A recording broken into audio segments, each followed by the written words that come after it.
At this time, Madam Speaker, I yield to my good friend from the state of Vermont, Equality Caucus co-chair and Progressive Caucus vice chair for new members, Representative Becca Balint.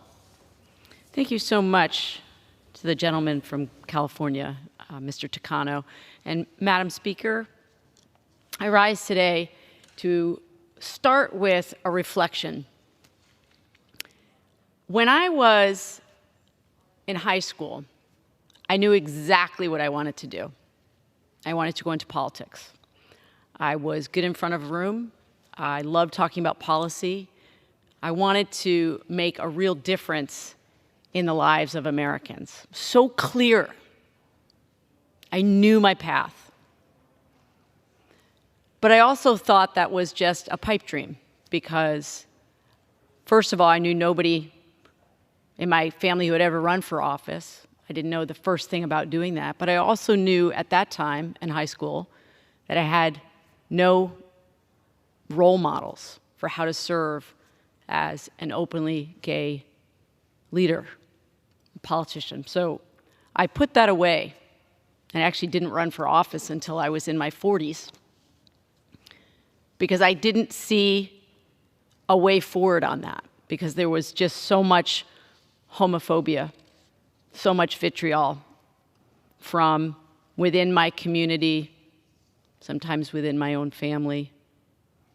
And so I just want to reflect on the fact it's incredible that I'm standing here today in this chamber, the House of Representatives, as the first woman ever to represent Vermont in Congress, as the first openly LGBTQ person to represent my state in Congress. I never imagined that I would be here. And I take it very seriously that I am a leader for all Vermonters, regardless of how they identify. Pride, which is what this month is about, Pride is about celebrating love. It's about celebrating families of all kinds, including my own. I have a wife and 2 teenagers. It's about celebrating the joy that comes from living your authentic self and making genuine connection with other people. But pride is also a reminder that we must remember the history that brought us here today, of the political struggle that secured so many of our rights, and also the path we still must walk in order to get to true equality. Earlier today, I spoke in the Oversight Committee, waved onto that committee to talk about some of the really horrible rhetoric that has become all too commonplace in our committees and on the floor of the House of Representatives. And I know, because I feel it too, I know so many of us are feeling quite down about the state of the world and discouraged about the battles that we have fought. And we thought we had that discrimination behind us. We thought the hateful and hurtful rhetoric was something in the past. And I get it. We as members of marginalized communities, we understand the despair. We understand why it's so exhausting to think about having to fight these battles over again. But we do not have the luxury of losing hope or giving in to cynicism. As I say often, cynicism is the voice of the status quo. Cynicism tells you nothing can change, so therefore, why even try? I can tell you I've been shocked at the constant attacks on my community that I've experienced in the last year and a half in Congress, and the public debate and the passage of so many dangerous anti-transgender, anti-LGBTQ bills and amendments and riders. And there is this sense that somehow our words don't matter, that they don't have an impact. It's just an amendment. I literally had people say to me in the hallway, you know I don't really believe this stuff. You know I don't really hate gay people. That doesn't matter if what you do in the end is vote for those hateful amendments and riders and bills. Your actions matter. It's not enough to say to me privately, hey, I know you. I know you're a good person. You know I don't mean you. It doesn't matter. If what you do in the end is vote against my rights and my freedoms, and more than that, demonize me within my community, and as the representative from Michigan just said, contribute to the mental health crisis that so many youth in my community suffer from. We can't allow our elected officials and our leaders to continue to demonize and dehumanize other Americans who have the rights that all Americans have to live their lives free from discrimination, to go to work and not have to face discrimination at work, to serve on a jury, to be treated with dignity and respect. That is all we are asking. And we thought that the work was behind us because we are your friends and we are your neighbors and we are your family members. And we have already fought these battles. And the sky didn't fall when we passed civil unions in Vermont, and the sky didn't fall when we passed same-sex marriage. And the sky didn't fall when we passed anti-discrimination legislation. All the terrible things that were going to come to pass by treating people with dignity and respect and love and affording them the same freedoms as everyone else in this country. The sky did not fall. We are still here. We are still a strong democracy. The consistent stream of hate is a reminder that whenever you make progress, and my colleague here knows it so well, whenever you make progress, the backlash comes. And we are in the midst of a furious backlash. And we cannot allow the attacks to go unchallenged. We must go toe-to-toe in committee after committee, in debate after debate on the floor. We cannot normalize the dehumanizing rhetoric, the fear-mongering, the hatred. We must every day call attention to the fact that what is happening in the most powerful body in this country, what is happening is people are using their political platform to demonize and dehumanize and spread hatred and fear of other Americans who are worthy of dignity and respect and freedom. And I hear from so many young people, both in my state and here on the Hill, people who work in this building, people who come to advocate on behalf of organizations and policies they believe in.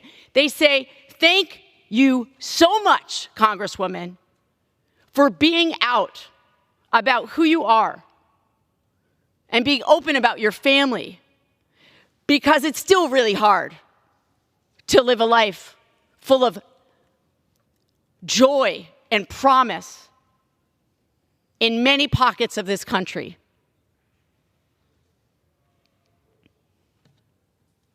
We risk lives when we don't stand up clearly and loudly against discrimination, against trans people, against queer people, against people who are just different.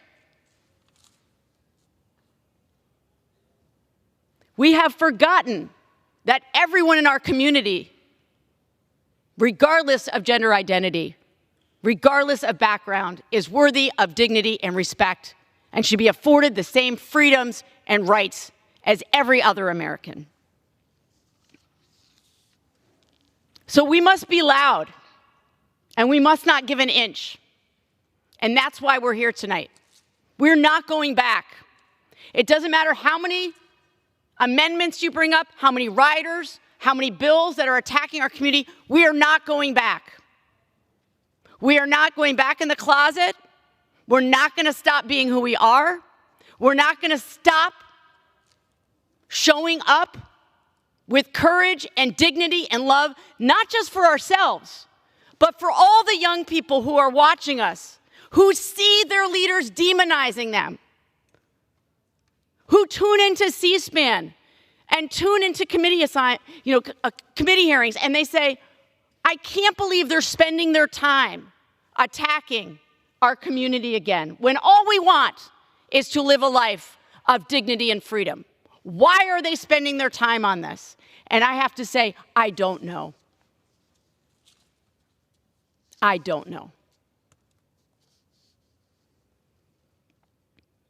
This month is about loving and living.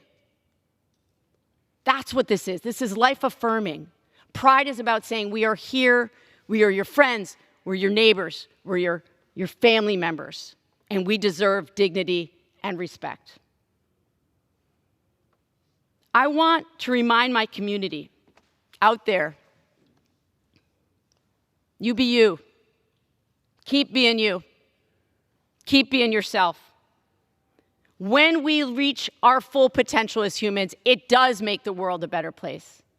It makes our communities more rich. I tell you this because I know my 11-year-old self needed to hear that.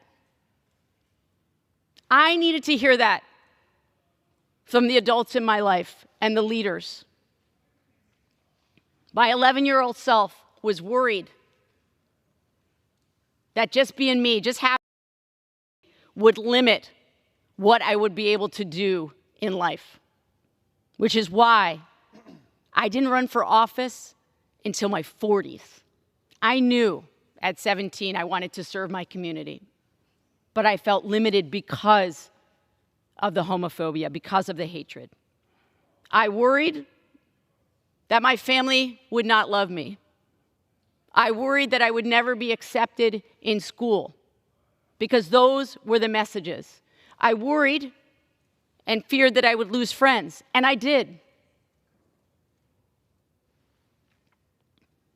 So today, we have to remember where we've come from, and we cannot allow the rhetoric to continue in this body, because it isn't just about the bills that we pass or don't pass.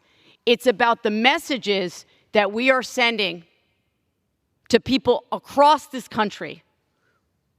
Are we a nation that believes that everyone is entitled to dignity and respect and humanity?